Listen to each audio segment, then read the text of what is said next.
Hello दोस्तों, welcome to ISPCS home. आज ये लेक्चर मैं दृष्टि IAS के बिहार की बिहार एक झलक में जो है बिहार का आधुनिक इतिहास पर लेकर आया हूँ। इसमें मैं आपको कंप्लीट जो है बिहार का जो है मॉडर्न हिस्ट्री करा दूंगा। और सबसे पहले मैं बिहार के आधुनिक इतिहास पे इसलिए लेकर आया हूँ कि सबसे ज़्यादा क्वेश्चन जो है आधुनिक इतिहास से ही पूछे जाते हैं। तो मैं लाइन बाय लाइन जो है ये आपको करा दूंगा। और इसमें जो है सारे जो क्वेश्चन पूछे जाते हैं वो इसमें शामिल है। बिहार से के आधुनिक इतिहास में जितने भी क्वेश्चन पूछे गए हैं तो वो आपको यहाँ से वन लाइनर से मिल जाएगा। तो लाइन बाय लाइन मैं करा दूंगा। उसके बाद जो है नेक्स्ट लेक्चर एंशिएंट और मेडाइवल पे भी आएगा। उसके बाद मैं बिहार ज्योग्राफी पे भी लेकर आऊँगा इसी की सीरीज़ का बिहार एक झलक में, उसमें भी आप लोगों को पूरा करा दिया जाएगा। इससे पहले जो है दृष्टि का टेस्ट सीरीज भी स्टार्ट कर दिया गया। उस टेस्ट सीरीज में जो है हिस्ट्री, ज्योग्राफी, पॉलिटी और साइंस का टेस्ट सीरीज करा दिया गया है। और मॉडल टेस्ट पेपर भी दृष्टि का मैंने स्टार्ट कर दिया है। और अभ्यास प्रश्न पत्र का भी सीरीज मैंने स्टार्ट किया जिसमें 50 क्वेश्चन बिहार से रिलेटेड हर सब्जेक्ट का मैं डाल रहा हूं। तो वो आप लोग जाके चैनल पे देख सकते हैं। और दोस्तों ये जो है 2 घंटे का जो है दृष्टि IAS का ही जनवरी 2022 से लेकर 10 जनवरी 2023 तक जो है वन लाइनर करंट अफेयर जो होता है वो मैंने एक ही वीडियो में 2 घंटे का वीडियो है वो डाल दिया है। तो वो आप लोग जाके देख सकते हैं जिन्होंने नहीं देखा है। तो दोस्तों हम लोग शुरू करेंगे। उससे पहले जो भी मैं पढ़ा रहा हूँ उसका जो है PDF मैं टेलीग्राम पर डाल देता हूँ। तो टेलीग्राम का लिंक जो है मैं डाल दूंगा आप लोगों के डिस्क्रिप्शन बॉक्स से। वहाँ से आप टेलीग्राम पे जुड़ सकते हैं और PDF डाउनलोड कर सकते हैं। तो दोस्तों आइए शुरू करते हैं। जो क्या है आज का देखते हैं। तो बिहार का आधुनिक इतिहास। तो सबसे पहले है कि डचों ने सर्वप्रथम 1632 ईस्वी में वर्तमान पटना कॉलेज के उत्तरी भाग में स्थित इमारत में प्रथम डच फैक्ट्री की स्थापना की थी। तो डच ने 1632 में पटना में उत्तरी भाग में पटना कॉलेज के डच फैक्ट्री स्थापित की थी। उसके बाद है सम्मिलित रूप से बिहार, बंगाल एवं उड़ीसा में व्यापार करने हेतु डच प्रधान नाथियस बैगडेन बरुक ने मुगल बादशाह औरंगजेब से 1662 ईस्वी में एक फरमान प्राप्त किया। नेक्स्ट है कि बिहार में फ्रांसीसी कंपनी का अस्तित्व पटना में 1734 ईस्वी में माल गोदाम की स्थापना से माना जाता है। तो फ्रेंच कंपनी का जो अस्तित्व कब से माना जाता है तो 1734 ईस्वी में माल गोदाम स्थापना करने से पटना में। उसके बाद इंडियन लोगों ने 1774 ईस्वी में पटना सिटी में स्थित नेपाली कोठी के समीप कारखाना स्थापित किया। तो डेनिश लोगों ने कब किया तो 1774 में पटना सिटी में नेपाली कोठी के समीप। उसके बाद नेक्स्ट है 1691 ईस्वी में पटना के गुलजार बाग में अंग्रेजी ईस्ट इंडिया कंपनी की स्थायी माल गोदाम स्थापित हुआ। तो अंग्रेजी ईस्ट इंडिया कंपनी का कब हुआ था? ब्रिटिश ईस्ट इंडिया कंपनी का। तो 1691 नहीं 1651 में हुआ था पटना गुलजार बाग।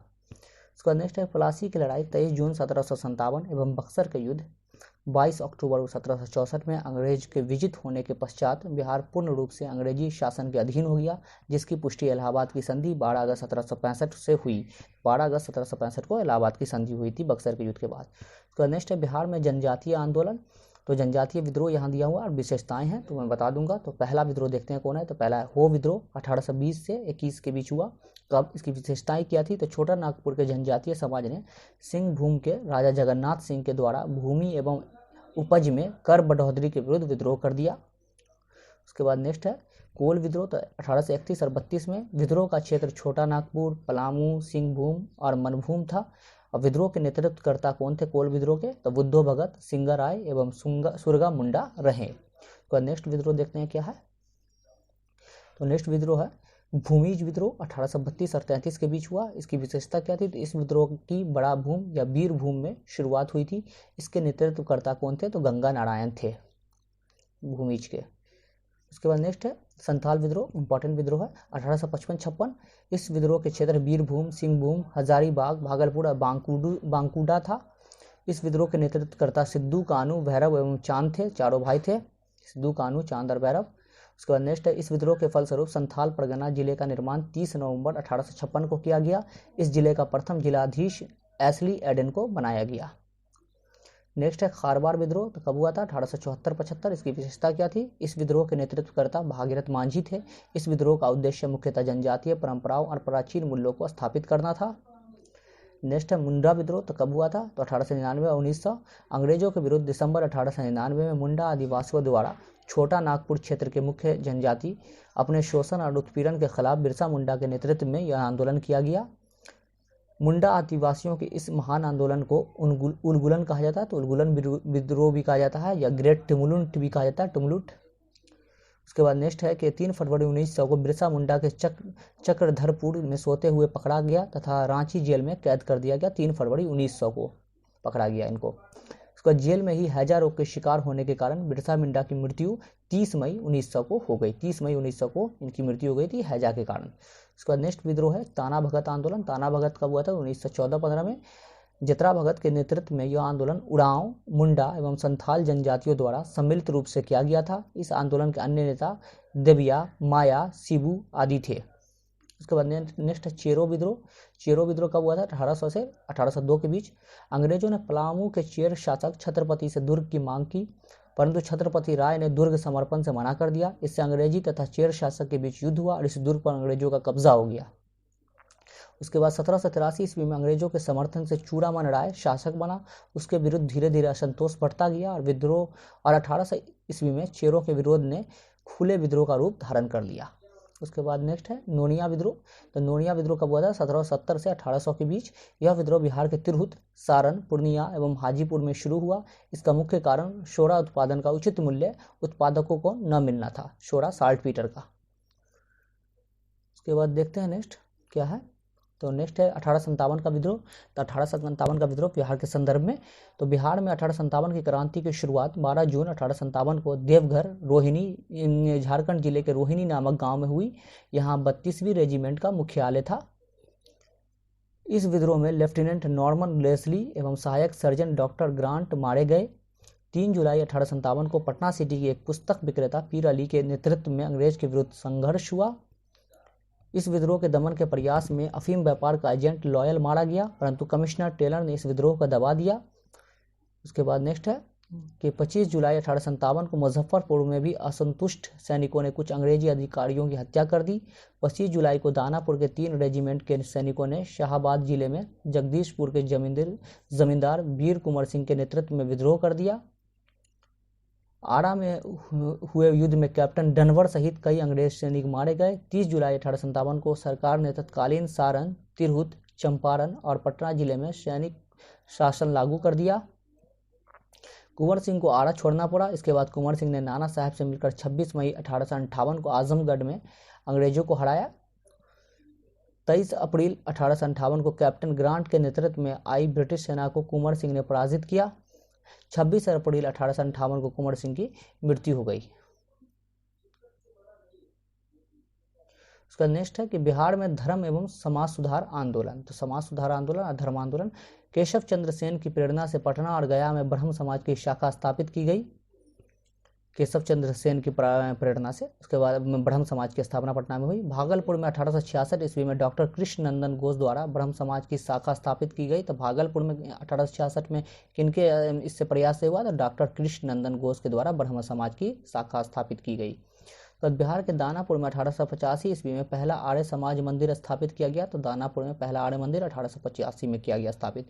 पटना, मुजफ्फरपुर, सिवान, आरा, मोतिहारी और भागलपुर आदि शहरों में इसकी शाखाएं स्थापित हुई। उसके बाद नेक्स्ट है बिहार के जमशेदपुर, वर्तमान झारखंड में 1920 ईस्वी में पहली बार रामकृष्ण मिशन की शाखा स्थापित की गई। तो जमशेदपुर में पहली बार 1920 में की गई शाखा स्थापित। 1922 ईस्वी में पटना एवं देवघर में इसकी शाखाएं खोली गई। पटना में कब? 1922 में इसकी रामकृष्ण मिशन की शाखा। अध्यात्म के क्षेत्र में इस संस्था का महत्वपूर्ण योगदान रहा। उसका नेक्स्ट 1894 में थियोसॉफिकल सोसाइटी के संस्थापक कर्नल ऑलकॉट और एनी बेसेंट ने बिहार की यात्रा की। Purnendu Narayan Sinha theosophical society of India के 1 दशक तक महासचिव भी रहे। तो पुनेंदु नारायण सिन्हा जो है थियोसॉफिकल सोसाइटी के महासचिव थे। 1894 में जो है कर्नल ऑलकॉट और एनी बेसेंट ने यात्रा की। उसके बाद नेक्स्ट है बिहार में 1917 में मौलाना मोहम्मद सज्जाद ने जमात-उल उलमा-ए हिंद की शाखा संगठित की। 1917 में मोहम्मद सज्जाद ने जमात-उल उलमा-ए हिंद की शाखा संगठित की। उसका नेक्स्ट है वर्ष 1921 ईस्वी में खिलाफत और असहयोग आंदोलन के दौरान इमारतें शरिया नाम की एक महत्वपूर्ण संस्था की स्थापना बिहार के मुसलमानों द्वारा की गई। इसकी भी संस्थापक मौलाना मोहम्मद सज्जाद थे। इस संस्था का मुख्यालय पटना के फुलवाड़ी शरीफ में स्थित था। नेक्स्ट है 1846 ईस्वी में अनेस्टेसियस हॉटमैन नामक पादरी को पटना में धर्म प्रचार का कार्य सौंपा गया। तो 1846 ईस्वी में जो है अनेस्टेसियस हॉटमैन जो है पादरी हैं वो पटना में धर्म प्रचार करने के लिए आए। तो नेक्स्ट है बिहार में होम रूल आंदोलन। तो 16 दिसंबर 1916 को मौलाना मजरूल हक के नेतृत्व में पटना में एक सभा आयोजित की गई जिसमें बिहार होम रूल की स्थापना पर विचार विमर्श किया गया। परिणामवत बिहार होम रूल की स्थापना हुई, जिसके मौलाना मजरुल हक अध्यक्ष बने, सरफराज हुसैन उपाध्यक्ष तथा चंद्रवंशी सहायक मंत्री शामिल थे।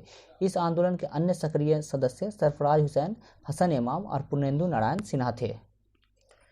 उसके बाद नेक्स्ट है चंपारण सत्याग्रह। तो बिहार का चंपारण जिला 1917 ईस्वी में महात्मा गांधी द्वारा भारत में सत्याग्रह के प्रयोग का पहला स्थान रहा। चंपारण में अंग्रेज बागान मालिकों द्वारा वहां के किसानों से एक अनुबंध किया गया, जिसके तहत किसानों को अपनी भूमि के 3/20वें हिस्से पर नील की खेती करने का विवश किया गया। इसे तिनकटिया पद्धति कहा गया। कांग्रेस के लखनऊ अधिवेशन 1916 में बिहार के प्रतिनिधि बृजकिशोर प्रसाद, राजकुमार शुक्ल जैसे चंपारण के किसान नेताओं द्वारा किया गया। इस अधिवेशन में राजकुमार शुक्ल और बृजकिशोर प्रसाद ने गांधी जी के द्वारा दक्षिण अफ्रीका में किए गए संघर्ष से प्रभावित होकर उनसे मुलाकात की और उन्हें चंपारण के किसानों के दयनीय स्थिति से अवगत कराया और गांधी जी को चंपारण आने का निमंत्रण दिया 1916 लखनऊ में। उसके बाद नेक्स्ट है 10 अप्रैल 1917 को गांधी जी का चंपारण आगमन हुआ।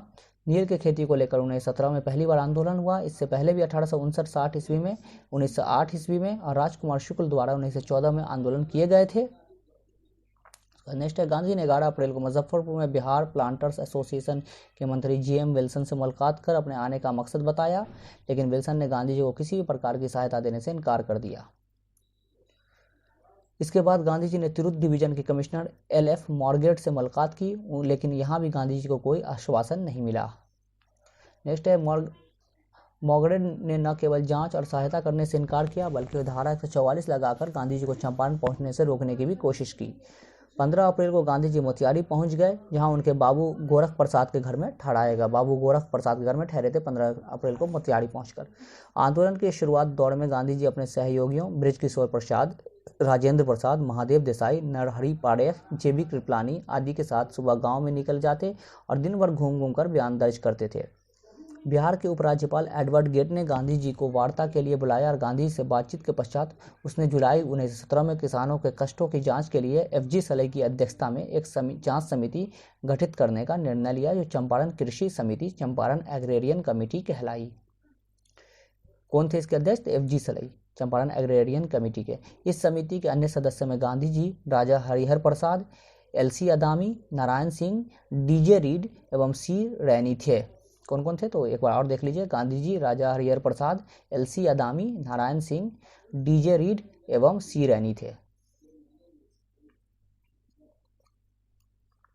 अक्टूबर 1917 में जांच समिति ने सिफारिशों के साथ अपनी रिपोर्ट पेश की, जिसमें कहा गया कि नीलहे द्वारा अवैध रूप से वसूली गई राशि का 25% हिस्सा रैयतों को लौटाया जाए, यानी किसानों को लौटाया जाए।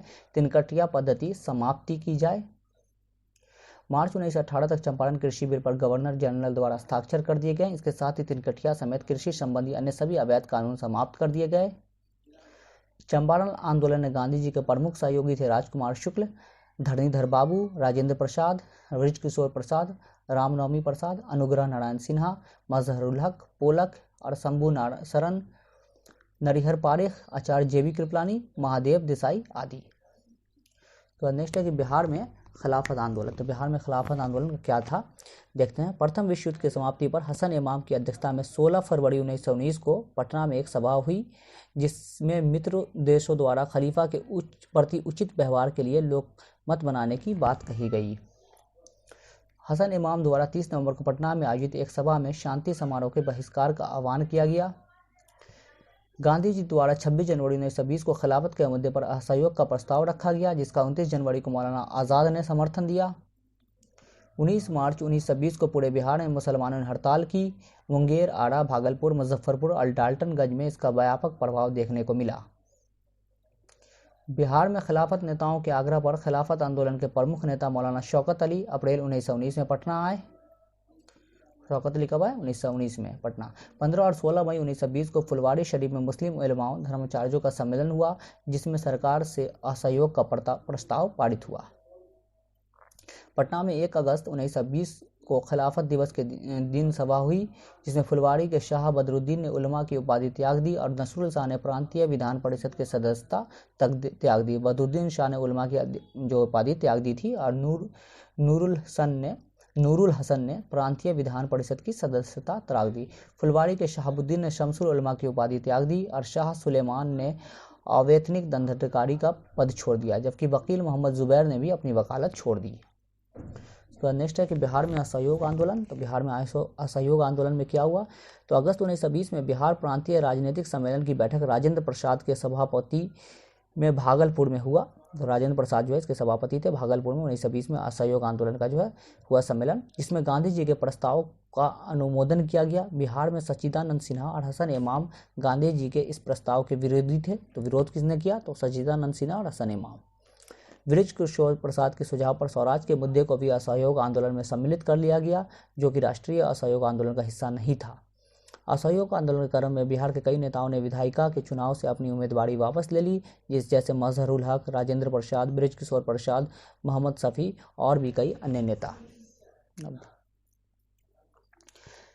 छात्रों द्वारा स्कूल और कॉलेजों से अपना नाम कटवा लिया गया। उनमें पटना लॉ कॉलेज के मोहम्मद शेर और बीएन कॉलेज के अब्दुल बारी एवं मोहम्मद शफी मुख्य रूप से शामिल थे। के बाद मोहम्मद फजलुल रहमान एवं राजेंद्र प्रसाद ने मिलकर 5 जनवरी 1921 को पटना रोड गया मोड़ पर बिहार राष्ट्रीय महाविद्यालय की स्थापना की। राजेंद्र प्रसाद इसके प्राचार्य बने। 5 जनवरी 1921 को बिहार राष्ट्रीय विद्यालय बिहार नेशनल कॉलेज की स्थापना की। नेक्स्ट है मजहरुल हक ने दीघा के पास अपने मित्र खैरू मियाँ के द्वारा दान दी गई जमीन पर सदाकत आश्रम का निर्माण करवाया। सदाकत आश्रम का निर्माण मजहरुल हक ने खैरू मियाँ दान दिए थे, उनको भूमि उस पर करवाया। 6 फरवरी 1921 को गांधी जी के द्वारा राष्ट्रीय महाविद्यालय के ही प्रांगण में बिहार विद्यापीठ का उद्घाटन किया गया। तो बिहार विद्यापीठ का उद्घाटन कब हुआ, 6 फरवरी 1921 को महात्मा गांधी द्वारा। इसके कुलाधिपति मजहरुल हक तथा कुलपति बृज किशोर प्रसाद बने। नेक्स्ट है राष्ट्रीय भावना का प्रसार, असहयोग कार्यक्रम का प्रचार, हिंदू मुस्लिम एकता का उपदेश देने हेतु 30 सितंबर 1921 को मजहरुल हक के द्वारा सदाकत आश्रम से दी मदरलैंड नामक एक अखबार निकाला गया। तो मदरलैंड अखबार कौन निकाले, तो मजहरुल हक। उसके बाद नेक्स्ट है बिहार प्रांतीय कांग्रेसी समिति के द्वारा 27 नवंबर 1921 की बैठक में बिहार कौमी सेवक दल की स्थापना की गई।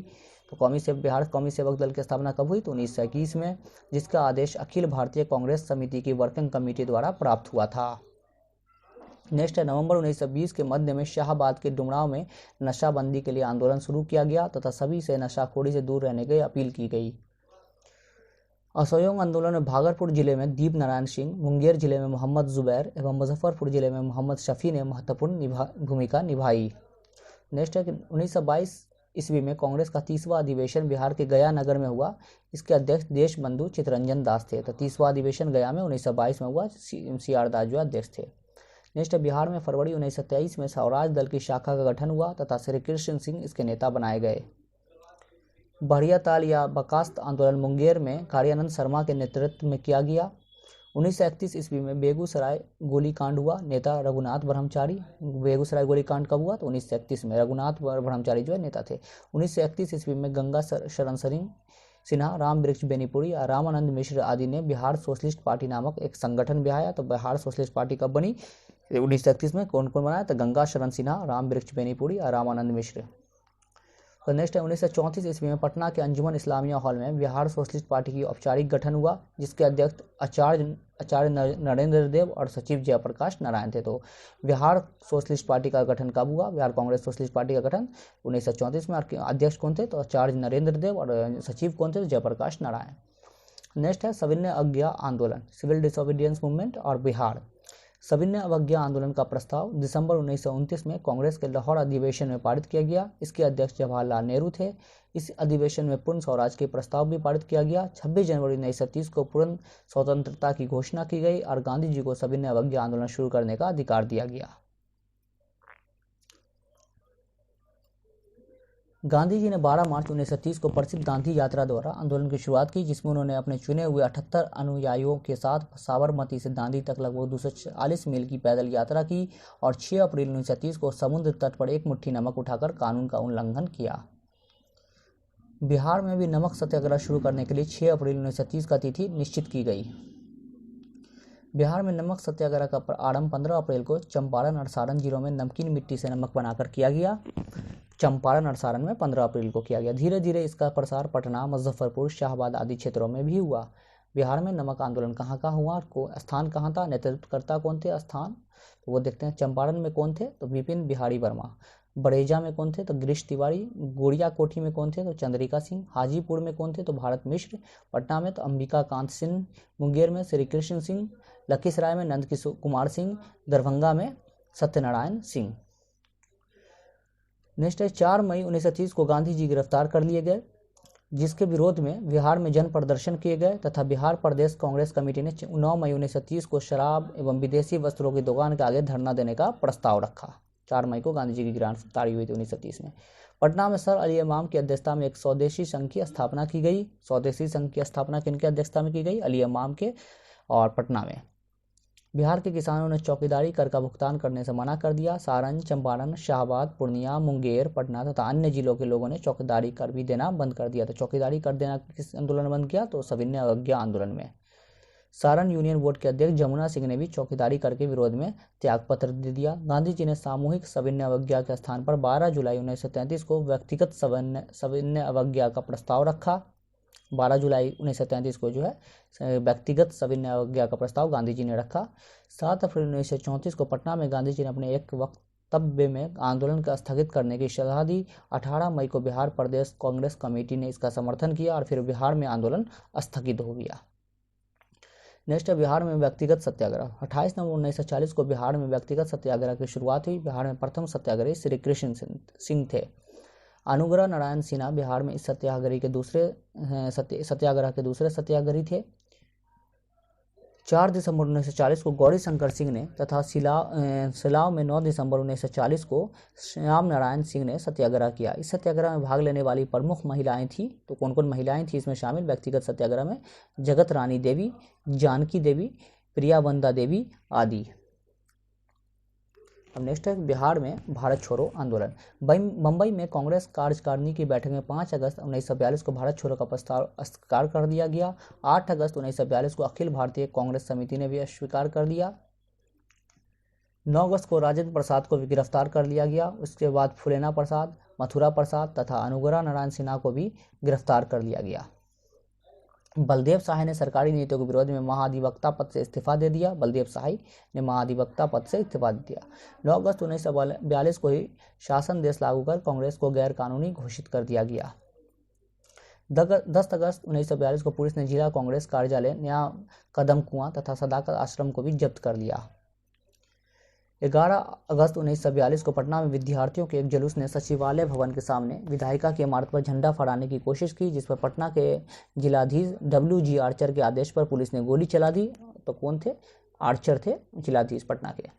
इस गोलीकांड में 7 विद्यार्थी मारे गए, उनके और अनेक घायल हुए। मरने वाले विद्यार्थियों में कौन कौन थे तो देखते हैं। तो पहले रामानंद सिंह, उमाकांत सिन्हा, सतीश प्रसाद झा, राजेंद्र सिंह, देवीपद चौधरी, जगपति कुमार तथा राम गोविंद सिंह थे। स्वतंत्रता प्राप्ति के बाद इस स्थान पर शहीद स्मारक का निर्माण हुआ। उसके बाद देखते हैं इस गोलीकांड के विरोध में 12 अगस्त को पूरे पटना में हड़ताल रखी गई। जयप्रकाश नारायण के नेतृत्व में एक संगठन बनाया गया जिसे आजाद दस्ता कहा गया। 1943 के मार्च अप्रैल माह में नेपाल में राजविलास जंगल में आजाद दस्ता का पहला प्रशिक्षण शिविर खोला गया, जिसमें बिहार के 25 युवकों को आग्नेयास्त्र चलाने का प्रशिक्षण दिया गया। इसके निदेशक सरदार नित्यानंद सिंह को बनाया गया। तो इसके निदेशक कौन थे जो वहां प्रशिक्षण दिया जाता था आजाद दस्ते के लिए? तो वो थे नित्यानंद सिंह। नेपाल में आयोजित आजाद दस्ता की कार्रवाई से प्रेरित होकर बिहार के पूर्णिया और भागलपुर में भी इस प्रकार के संगठन का स्थापना की गई। फुलेना प्रसाद श्रीवास्तव को सिवान थाने पर राष्ट्रीय झंडा फहराने की कोशिश में पुलिस की गोलियों का शिकार होना पड़ा। तो फुलेना प्रसाद को कहाँ? सिवान में गोली का शिकार होना पड़ा। जगलाल चौधरी द्वारा सारण में पुलिस थाने को जला दिया गया। चंपारण से एक पृथक सरकार का गठन कर लिया गया। कुलानंद वैदिक द्वारा दरभंगा में और कर्पूरी ठाकुर द्वारा सिंहवाड़ा में संचार व्यवस्था को पूरी तरह ठप कर दिया गया। मुजफ्फरपुर थाने को जला दिया गया, जबकि कटिहार थाने पर झंडा फहराने की कोशिश में ध्रुव कुमार को पुलिस ने गोली मार दी। कटिहार थाने में जो है ध्रुव कुमार को गोली मार दी और ये जो है एक बालक था। उसके बाद नेक्स्ट डुमरांव में ऐसे ही प्रयास के फलस्वरूप कपिल मुनि को पुलिस ने गोली मार दी। तो डुमरांव में जो है कपिल मुनि को गोली मार दी। मुंगेर से आज़ाद हिंदुस्तान नामक एक लघु समाचार पत्र प्रकाशित होने लगा। तो आज़ाद हिंदुस्तान नामक पत्रकार कहाँ से प्रकाशित होने लगा? तो मुंगेर से। उसके बाद है सरकार की तरफ से भी मुंगेर न्यूज़ नामक अखबार निकाला गया, जिसमें सरकारी बातों का प्रचारित किया जाने लगा। 11 अगस्त को संथाल परगना में विनोदानंद झा के नेतृत्व में एक विशाल जुलूस निकाला गया। इस आंदोलन में एक विशेष घटना देखी गई जिसमें छात्र द्वारा कुछ रेलगाड़ियों पर कब्जा कर लिया गया। ट्रेन को अपने नियंत्रण में लेकर आंदोलन का प्रचार प्रसार एक स्थान से दूसरे स्थान पर किया गया। इस ट्रेन को सौराष्ट्र ट्रेन नाम दिया गया। 15 अगस्त को श्रीमती शांति देवी द्वारा छपरा में एक जुलूस निकाला गया। इस जुलूस पर पुलिस को लाठीचार्ज करने का आदेश दिया गया शांति देवी द्वारा छपरा में, लेकिन तभी महिलाओं द्वारा पुलिस हमारा भाई है का नारा दिया गया। 15 अगस्त को 11 अगस्त को श्रीमती सरस्वती देवी के नेतृत्व में हजारीबाग के मुख्य सड़कों पर एक जुलूस निकाला गया। सियाराम सिंह के नेतृत्व में उत्तरी भागलपुर में आंदोलनकारियों ने राष्ट्रीय सरकार की स्थापना कर दी। कहाँ? तो भागलपुर में। सारण जिले के रघुनाथपुर, सिवान, परसा, मांझी, एकमा, देवघर, दरौली, बैंकुटपुर एवं गरखा में ब्रिटिश प्रशासन को धराशायी कर स्थानीय लोगों ने स्वतंत्र मंडल नाम से अपनी प्रशासनिक व्यवस्था यानी समानांतर सरकार स्थापित की। नेक्स्ट है कि बिहार में क्रांतिकारी राष्ट्रवाद। 1906 से 7 में बाबाजी ठाकुरदास ने रामकृष्ण सोसाइटी की स्थापना की। बाबाजी ठाकुरदास ने रामकृष्ण सोसाइटी की स्थापना की। इसके साथ ही समाचार पत्र दी मदरलैंड की प्रकाशन भी शुरू किया, जिसके द्वारा क्रांतिकारी विचारों का प्रचार प्रसार हुआ। खुदीराम बोस और प्रफुल्ल चाकी नामक दो युवक ने 30 अप्रैल 1908 को मुजफ्फरपुर के जिला जज D.H. किंग्सफोर्ड की हत्या के प्रयास में उनकी फिटन पर बम फेंका, किंतु धोखे से वकील पिंगल केनेडी के बेटी और पत्नी की हत्या हो गई। गिरफ्तारी से बचने के लिए प्रफुल्ल चाकी ने खुद को गोली मारकर हत्या कर ली। खुदीराम बोस पर मुकदमा चलाया गया और 11 अगस्त 1908 को उन्हें फांसी दे दी गई। 1913 में पटना में सचिंद्र नाथ सन्याल द्वारा अनुशीलन समिति की एक शाखा की स्थापना की गई। ढाका अनुशीलन समिति के सदस्य यदुनाथ सरकार ने बक्सर में और रेवती नाग ने भागलपुर में युवा क्रांतिकारियों को प्रशिक्षण देने के उपाय किए तथा क्रांतिकारी गतिविधियों को बढ़ने में महत्वपूर्ण भूमिका निभाई। तो ढाका अनुशीलन समिति के ये सदस्य थे यदुनाथ सरकार बक्सर में और रेवती नाग भागलपुर में। उसके बाद नेक्स्ट है भूपेंद्र नाथ दत्त ने पटना में भवानी मंदिर क्रांतिकारी संस्था की स्थापना की। तो भूपेंद्र नाथ दत्त ने पटना में भवानी मंदिर क्रांतिकारी संस्था की स्थापना की। नेक्स्ट है 1927 ईस्वी में स्थापित पटना युवक संघ का भी बिहार में क्रांतिकारी गतिविधियों को आगे बढ़ाने में महत्वपूर्ण योगदान रहा। पटना युवक संघ की स्थापना कब हुई? 1927 में। इस संघ में सक्रिय योगदान देने वाले फुलेना प्रसाद वर्मा, मनीन्द्र नारायण राय, ब्रिजनंदन प्रसाद तथा कृष्ण वल्लभ सहाय इत्यादि प्रमुख थे। नेक्स्ट है कि वर्ष 1929 में राम वृक्ष बेनीपुरी तथा अंबिका कांत सिंह के नेतृत्व में पटना में पाटलिपुत्र युवक संघ की स्थापना की गई। तो पाटलिपुत्र युवक संघ की स्थापना कब हुई? 1929 में। किनके द्वारा? तो राम वृक्ष बेनीपुरी तथा अंबिका कांत सिंह के द्वारा, जिसके महामंत्री ज्ञाना शाह थे। पटना युवक संघ युवक नामक एक मासिक पत्रिका का प्रकाशन किया गया। इससे बिहार में क्रांतिकारी आंदोलन को बढ़ाने में सहायता प्राप्त हुई। नवंबर 1928 में दलसिंह सराय और जून 1929 में चंपारण के मौलानिया गांव में एक राजनीतिक डकैती डाली गई। इस डकैती में केदार मणि शुक्ल, जोगेंद्र शुक्ल, वल्कू सिंह, परमानंद आदि इत्यादि का नाम प्रमुख था। बिहार की महिला क्रांतिकारियों में सुश्री गौरीदास एवं कुसुम देवी का नाम भी काफ़ी महत्वपूर्ण है। 15 जून 1931 को बिहार के क्रांतिकारी ने हाजीपुर मेल ट्रेन का खजाना लूटने का सफल प्रयास किया। तो 15 जून 1931 को हाजीपुर मेल ट्रेन को लूटने का प्रयास किया गया। पटना में 31 जुलाई 1931 को राय महेंद्र प्रसाद के घर एक बम की जांच करते समय राम बाबू यादव घायल हो गए। इसके बाद उनकी मृत्यु हो गई। पटना जिले के अम्हाड़ा गांव के यादव सिंह एवं छोटन सिंह के घर में बम बरामद किए गए। चंद्रमा सिंह ने 9 नवंबर 1932 को लाहौर एवं पटना सत्येंद्र के मुखबिर फणींद्र नाथ की हत्या कर दी। तो फणींद्र नाथ की हत्या किसने की थी? तो वो की थी चंद्रमा सिंह ने 9 नवंबर 1932 को। उसके बाद नेक्स्ट है बिहार राज्य का उदय। तो नंद किशोर लाल, महेश नारायण तथा श्री कृष्ण सहाय ने एक साथ मिलकर पटना में जनवरी 1894 में बिहार टाइम्स निकालना प्रारंभ किया। इस समाचार पत्र के माध्यम से, जिसके संपादक महेश नारायण थे, बिहार पृथक्करण की भावना को लोगों तक तेजी से फैलाने में काफ़ी मदद मिली। तो कौन सी पत्रकार थी? तो बिहार टाइम्स 1894 में जो है महेश नारायण इसके संपादक थे। तद राजेंद्र बाबू के द्वारा डॉक्टर सच्चिदानंद सिन्हा, महेश नारायण तथा अन्य नेताओं से विचार विमर्श करने के पश्चात पटना में सन 1906 ईस्वी में एक विशाल बिहारी छात्र सम्मेलन करवाया गया। इसी सम्मेलन में छात्रों की एक समिति बनाई गई जिसमें बिहार पृथक्करण आंदोलन को पर्याप्त बल मिला। तो बिहार छात्र सम्मेलन कब बना? 1906 में राजेंद्र बाबू के द्वारा पटना में। उसके बाद नेक्स्ट है 1907 में मजरुल हक, ब्रह्मदेव नारायण, हसन इमाम, अली इमाम आदि डॉक्टर सच्चिदानंद सिन्हा के साथ आ गए। इससे पृथकवादी आंदोलन को और भी ज़्यादा बल मिला। नेक्स्ट 1908 में पटना में भी सभी के सहयोग से बिहार प्रादेशिक सम्मेलन का आयोजन किया गया। इस सम्मेलन में मोहम्मद फखरुद्दीन ने बिहार को बंगाल से पृथक कर एक नए प्रांत के रूप में संगठित करने का प्रस्ताव रखा, जिसे सर्वसम्मति से अस्वीकार कर लिया गया। तो बिहार प्रादेशिक सम्मेलन कब हुआ? पटना में 1908 में। और इसमें जो है किसने प्रस्ताव रखा था? तो वो रखा था मोहम्मद फखरुद्दीन ने पृथककरण का। उसका नेक्स्ट है 1908 में ही में नवाब सरफराज हुसैन खान की अध्यक्षता में बिहार कांग्रेसियों ने एक सभा को आयोजन किया। इसमें बिहार प्रदेश कांग्रेस कमेटी का गठन हुआ। इसका अध्यक्ष हसन इमाम को बनाया गया। तो 1908 में नवाब सरफराज हुसैन खान की अध्यक्षता में जो है बिहार प्रदेश कांग्रेस कमेटी का गठन हुआ और उसके अध्यक्ष जो है हसन इमाम बने। 1909 में भागलपुर में बिहार प्रादेशिक सम्मेलन का दूसरा अधिवेशन संपन्न हुआ। इस सम्मेलन में बिहार को पृथक करने की जोरदार मांग की गई। उसके बाद है मॉडल मिंटो सुधार के अंतर्गत वर्ष 1909 ईस्वी में प्रथम चुनाव संपन्न हुआ, जिसमें डॉक्टर सचिदानंद सिन्हा बंगाल विधान परिषद की ओर से और मजरूल हक मुसलमानों के प्रतिनिधि के रूप में विधान परिषद में निर्वाचित हुए। उसके बाद नेक्स्ट है कि 12 दिसंबर 1911 को दिल्ली में शाही दरबार का आयोजन किया गया, जहां सम्राट जॉर्ज पंचम ने बिहार और उड़ीसा को मिलाकर एक नया प्रांत बिहार का गठन की घोषणा की।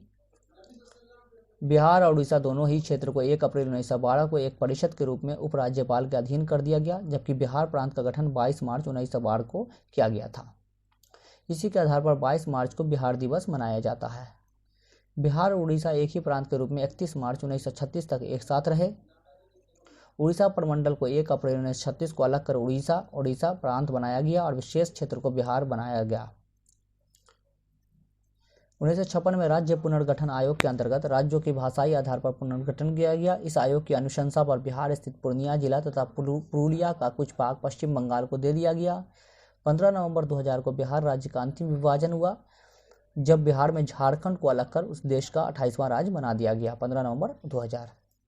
उसके बाद बिहार के स्वतंत्रता संग्राम में पत्रकारिता का योगदान, तो कुछ अखबार है, न्यूज़पेपर है, तो उसको देख लेते हैं हम लोग। तो बिहार के पहले अंग्रेजी अखबार बिहार हेराल्ड का प्रकाशन 1875 ईस्वी में गुरु प्रसाद सेन द्वारा आरंभ हुआ। तो पहला अंग्रेजी अखबार कौन था बिहार का? द बिहार हेराल्ड 1875 ईस्वी में प्रकाशन हुआ। इसके संपादक कौन थे? तो गुरु प्रसाद सेन। नेक्स्ट है पटना से 1881 ईस्वी में इंडियन क्रॉनिकल नामक अखबार प्रकाशित हुआ। पटना में 1903 में बिहार टाइम्स की स्थापना साप्ताहिक पत्रिका के रूप में हुई। 1906 में इसे भागलपुर से प्रकाशित होने वाला बिहार न्यूज के साथ जोड़ दिया गया, जिसके बाद इसका नया नाम द बिहारी कर दिया गया। बिहार टाइम्स को द बिहारी कर दिया गया। नेक्स्ट है 15 जुलाई 1918 से द सर्च लाइट का प्रकाशन होने लगा। इसके प्रथम संपादक सैयद हैदर हुसैन थे। तो सर्च लाइट के जो है 1918 में जिसका प्रकाशन हुआ उसके प्रथम संपादक कौन थे? सैयद हैदर हुसैन। मौलाना मजरूल हक ने असहयोग आंदोलन के दौरान पटना से द मदरलैंड का प्रकाशन आरंभ किया। इस समाचार पत्र द्वारा सरकार की कड़वी आलोचना की गई। मोहम्मद यूनुस ने सन 1924 में द पटना टाइम्स का प्रकाशन आरंभ किया, जो कि 1944 तक प्रकाशित होता रहा। पटना टाइम्स मोहम्मद यूनुस ने। नेक्स्ट 1931 में दरभंगा के महाराज कामेश्वर सिंह ने द इंडियन नेशन की स्थापना की। इंडियन नेशन की स्थापना 1931 में दरभंगा के महाराज कामेश्वर सिंह ने की। कलकत्ता में 1872 में स्थापित बिहार बंधु बिहार का पहला हिंदी समाचार पत्र था, जिसका 1874 में पटना से प्रकाशन हुआ था। बिहार का पहला हिंदी समाचार पत्र कौन था? तो बिहार बंधु। कब हुआ प्रकाशन? 1872।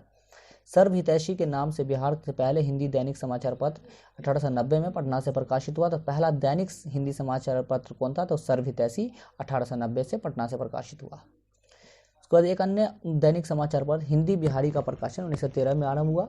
बंदी, कैदी और कारागार जैसे हस्तलिखित मासिक पत्र का प्रकाशन हजारीबाग जेल में कुछ नेताओं द्वारा किया गया, जिनको सविनय अवज्ञा आंदोलन के दौरान गिरफ्तार किया गया था। नेक्स्ट है कि मुंगेर से प्रकाशित मुंगेर समाचार नामक साप्ताहिक पत्र और किसानों के मुखपत्र हुंकार ने भारत छोड़ो के आंदोलन के दौरान महत्वपूर्ण भूमिका निभाई। हुंकार किसान के नेता सहजानंद स्वामी द्वारा प्रकाशित किया गया था। दरभंगा से 1941 में द इंडियन नेशन को हिंदी सह प्रकाशन आर्यवर्त का प्रकाशन शुरू हुआ। 1947 में द सर्च लाइट का हिंदी सह प्रकाशन प्रदीप नाम से शुरू हुआ। पहला उर्दू अखबार बिहार में आरा से प्रकाशित हुआ। इसका शीर्षक नूरुल अनवार था। तो पहला उर्दू अखबार कहाँ से प्रकाशित हुआ? आरा से। इसका शीर्षक क्या था? नूरुल अनवार। इसके मालिक मोहम्मद हाशिम थे। बिहार का पहला उर्दू दैनिक 1876 में आरा से ही प्रकाशित हुआ। तो उर्दू दैनिक कहाँ से प्रकाशित हुआ? पहला 1876 में आरा से। स्वतंत्रता संग्राम के दिनों के उर्दू अखबार में सबसे पुराना सदाए आम था। उसके बाद नेक्स्ट है बिहार में किसान आंदोलन। जून 1919 में मधुबनी के किसानों को दरभंगा राज के विरुद्ध आंदोलन के लिए स्वामी विद्यानंद ने संगठित किया। 1919 में मधुबनी के किसान को दरभंगा राज के विरुद्ध स्वामी विद्यानंद ने संगठित किया। श्री कृष्ण सिंह और मोहम्मद जुबैर ने 1922-23 ईस्वी में किसान सभा का गठन किया। स्वामी सहजानंद सरस्वती द्वारा सोनपुर मेले के अवसर पर 1929 में एक सभा में प्रांतीय किसान सभा को औपचारिक ढंग से स्थापना की गई। इस किसान सभा के अध्यक्ष स्वामी सहजानंद सरस्वती थे तथा सचिव श्री कृष्ण सिंह बनाए गए। तो कब? 1929 में प्रांतीय किसान सभा। नेक्स्ट है बिहार में किसान सभा। तो प्रथम पहला कब बना? तो 1929 में स्वामी सहजानंद सरस्वती द्वारा। 1934 पुरुषोत्तम दास टंडन के द्वारा। 1935 स्वामी सहजानंद सरस्वती। बिहार में कांग्रेस ने राजेंद्र प्रसाद की अध्यक्षता में एक कृषक जांच समिति गठित की, जिसके अन्य सदस्य श्री कृष्ण सिंह, अब्दुल बारी, विपिन बिहारी वर्मा, बलदेव सहाय, राजेंद्र मिश्र, राधा गोविंद प्रसाद और कृष्ण सहाय थे। किसान सभा द्वारा 1933 ईस्वी में एक जांच समिति का गठन किया गया, जिसने किसानों का दयनीय दशा के प्रति ध्यान आकर्षित करने का काम किया। 1936 में कांग्रेस के लखनऊ सम्मेलन में अखिल भारतीय किसान सभा की स्थापना हुई। ऑल इंडिया कांग्रेस जो है कमेटी की स्थापना कब हुई? 1936 लखनऊ में, और स्वामी सहजानंद सरस्वती को उसका पहला अध्यक्ष चुना गया। एन.जी. रंगा, ई.एम.एस. नाम्बुद्रिपाद, पंडित कार्यानंद शर्मा, पंडित यमुना कारजी, आचार्य नरेंद्र देव, राहुल शंकरयायन, राम मनोहर लोहिया, जयप्रकाश नारायण, पंडित यदुनंदन शर्मा, पी सौंदर्या और बंकिम मुखर्जी जैसे उस समय के नामी चेहरे किसान सभा से जुड़े थे। अक्टूबर 1937 में सभा ने लाल झंडे का संगठन का निशान घोषित किया। किसानों के हक की लड़ाई बड़े पैमाने पर लड़ी जाने लगी। किसान आंदोलन के संचालन के लिए पटना के समीप बिहटा में सरस्वती जी ने आश्रम स्थापित किया। यह सीताराम आश्रम आज भी है। तो नेक्स्ट, आज़ादी की लड़ाई के दौरान जब उनकी गिरफ्तारी हुई तो नेताजी ने 28 अप्रैल को ऑल इंडिया स्वामी सहजानंद दिवस घोषित कर दिया। बिहार के प्रमुख क्रांतिकारी लोक कवि बाबा नागार्जुन भी स्वामी जी से अति प्रभावित थे। उन्होंने वैचारिक झंझावातों के दौरान बिहटा आश्रम में जाकर स्वामी जी से मार्गदर्शन प्राप्त किया। नागार्जुन। तो नेक्स्ट है स्वतंत्रता आंदोलन में बिहार के छात्रों का योगदान। तो 1901 में दरभंगा में सरस्वती अकादमी की स्थापना की गई। इसे मुख्यतः देश प्रेम की शिक्षा देने के लिए स्थापित किया गया था। ब्रज किशोर प्रसाद, सतीश चंद्र चक्रवर्ती, हरनंदन दास, कमलेश्वरी चरण सिन्हा जैसे देश प्रेमी इस अकादमी से जुड़े हुए थे। श्री कृष्ण सिंह और तेजेश्वर प्रसाद के द्वारा 1906 में बिहारी स्टूडेंट कॉन्फ्रेंस की स्थापना की गई। बिहारी स्टूडेंट कॉन्फ्रेंस की स्थापना कब हुई? 1906 में। किनके द्वारा? श्री कृष्ण सिंह और तेजेश्वर प्रसाद। मुंगेर के कृष्ण प्रसाद और मुजफ्फरपुर के बाबू राम दयालु सिंह इस सोसाइटी से प्रभावित थे, जो कि 1910 में कानून के छात्र थे। वर्ष 1917 में गांधी जी द्वारा चंपारण दौरे के समय बरहरवा लखन सेन नामक गांव में एक स्कूल स्थापित किया गया। उसी गांव के शिव गुलाल नाल नामक एक उदार व्यक्ति ने स्कूल के लिए अपना घर दान कर दिया था। बरहरवा लखन सेन में गांव स्कूल स्थापित किया गांधी जी ने। अप्रैल 1919 में पटना सिटी के किला मैदान में राजेंद्र प्रसाद, मजरूल हक आदि के नेतृत्व में अंग्रेजों की दमन नीति के विरुद्ध एक विशाल सभा हुई, जिसमें पटना के लगभग सभी छात्र शामिल थे। नेक्स्ट है कि वीएन कॉलेज के छात्र अब्दुल बारी और पटना लॉ कॉलेज के छात्र सैयद मोहम्मद शेर ने अक्टूबर 1920 में असहयोग आंदोलन के दौरान कॉलेज छोड़ दिया और घूम घूम कर लोगों को जागृत करने लगे। तो कौन? अब्दुल बारी पटना वीएन कॉलेज के और पटना लॉ कॉलेज के छात्र सैयद मोहम्मद शेर ने उन्होंने कॉलेज छोड़ दिया असहयोग आंदोलन के दौरान। पटना विश्वविद्यालय की सीनेट एवं सिंडिकेट की सदस्यता से राजेंद्र बाबू ने त्यागपत्र दे दिया। अक्टूबर 1921 में बिहार स्टूडेंट कॉन्फ्रेंस का 16वां अधिवेशन हजारीबाग में हुआ। इस अधिवेशन की अध्यक्षता श्रीमती सरला देवी ने की। तो बिहार स्टूडेंट कॉन्फ्रेंस का जो है 16वां अधिवेशन 1921 में कहाँ हुआ? हजारीबाग में। और इसके अध्यक्ष कौन थी? तो सरला देवी। मोतिहारी में बिहार छात्र सम्मेलन का आयोजन बिहार युवक संघ के प्रोफेसर ज्ञान शाह के नेतृत्व में 1928 में हुआ। 1930 में बिहार शरीफ में युवक संघ की एक शाखा की स्थापना हुई। उसके बाद स्वतंत्र पूर्व बिहार में आयोजित कांग्रेस अधिवेशन। कौन कौन अधिवेशन जो है बिहार में हुए हैं इंडिपेंडेंस से पहले? तो अधिवेशन पहला जो हुआ था वो 1912 में 27वां अधिवेशन था। और ये स्थान कौन सा था? तो बांकीपुर पटना। और इसके जो अध्यक्ष कौन थे? तो वो आर.एस. मधोलकर। 1922 में हुआ था 38वां अधिवेशन गया में, और इसके जो अध्यक्ष थे वो थे देशबंधु चित्तरंजन दास। उसके बाद 1940 में 53वां अधिवेशन हुआ था। रामगढ़ वर्तमान झारखंड में स्थित है। उसके जो अध्यक्ष थे वो थे मौलाना अबुल कलाम आज़ाद। तो दोस्तों ये था टोटल जो है आपको बिहार के जो है मॉडर्न इतिहास जो हिस्ट्री है आधुनिक बिहार आधुनिक इतिहास का पूरा जो है इसमें लाइन बाय लाइन मैंने पढ़ा दिया है। और अगर वीडियो आप लोगों को अच्छा लगा तो प्लीज़ इसे लाइक कर दीजिएगा, चैनल को सब्सक्राइब कर लीजिएगा। और अगला जो लेक्चर आएगा वो आएगा एंशिएंट और मेडाइवल पे, ऐसे ही लाइन बाय लाइन। और उसके बाद ज्योग्राफी मैं करा दूंगा, बिहार ज्योग्राफी। तो आपका ये जो है यहाँ से जो है बिहार एक झलक से जो है से पूरा सीरीज़ कंप्लीट हो जाएगा। और आप मुझे लगता है कि इससे आपका लगभग जो है क्वेश्चन कवर हो जाएंगे बिहार से रिलेटेड। तो दोस्तों अभी के लिए फ़िलहाल इतना ही। Thank you.